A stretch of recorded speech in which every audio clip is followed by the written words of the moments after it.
I'm Rocky and I'm a heart transplant survivor. Hi, I'm a heart transplant survivor. And I'm Brianna. This is our story.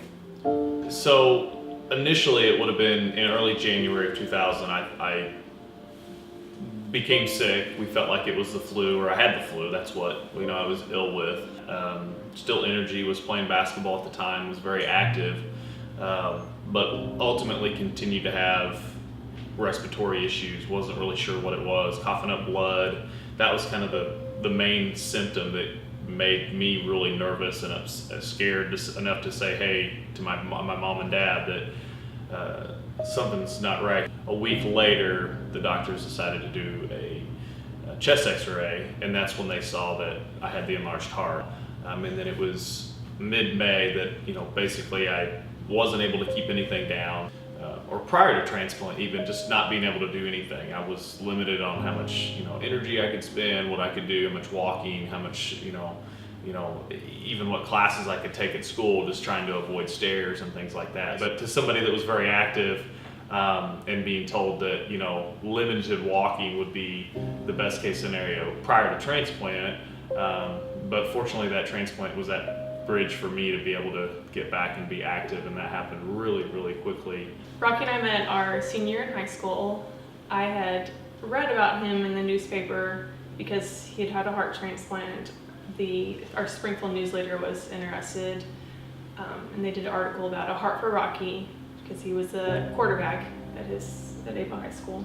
When Rocky and I were serious about getting married, starting a family, we discussed with his doctors in St. Louis what they felt if we should be worried about biological children.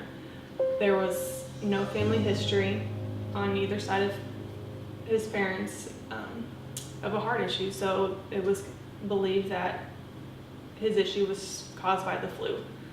So they gave us the okay to start a family and that we shouldn't be concerned. We were married a couple years before we decided to start a family. We easily got pregnant with Lyla. First 6 months she was top of the charts, height and weight, even at her 6-month checkup. Took her in, doctor told me to keep doing what we were doing. Everything looked great. That was March 1st of 2012. March 6th, I took her back to the hospital because when she was learning to sit up, she'd started grunting and she was like a little short of breath. And then the doctor came in and gave me the worst news of my life, which was, your 6-month-old daughter is in heart failure and we're gonna fly you out of here and get you to St. Louis as quick as we can.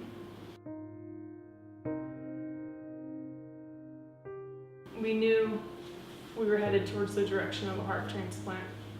She was very sick at that point.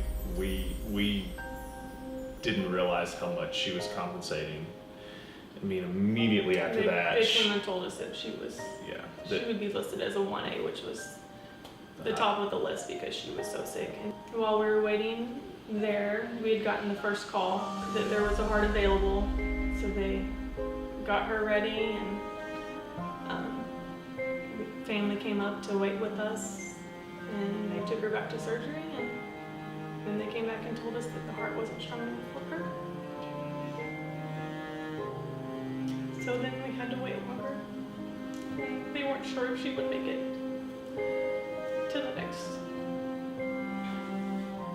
until the next heart came available. May 29th, we got the phone call, and that day everything went so smooth. Our family all came back and waited.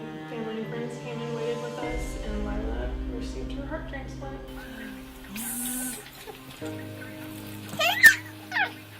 Lyla's donor family, which the little boy's name is Cooper, wrote to his family, and we were able to go and meet them.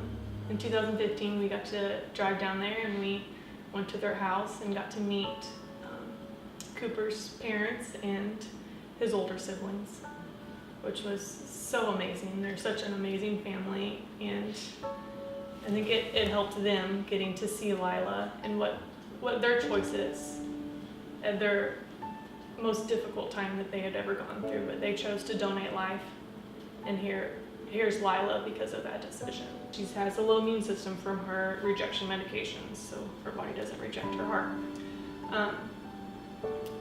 So we're constantly trying, have clean hands. Someone's coughing, someone's sick, please don't come around her. And then there's just always the back of your mind, if she's having stomach pain, is that something minor? Is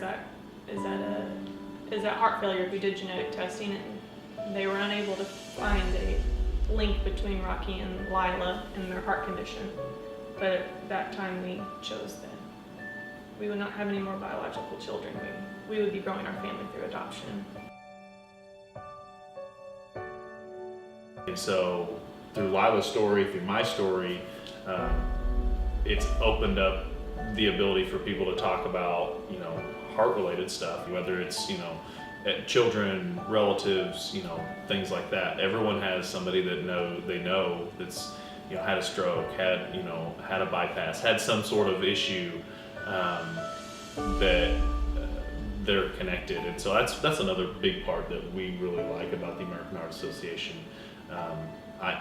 I get to speak each year at my school to the health class, and we and Coach Wallace, our cross country coach and health teacher, invites me in and lets me come and talk to them. And so that's something I look forward to every year, twice a year actually, to get to talk with them. And the biggest thing that I always like to tell them is, when I talk about what I do differently with staying active or eating wise, is what all of us really should be doing in regards to heart health. It's not specific to me because I've had a heart transplant or had a heart issue, or to Lyla. It's just stuff it's just good, solid advice that should be for everybody.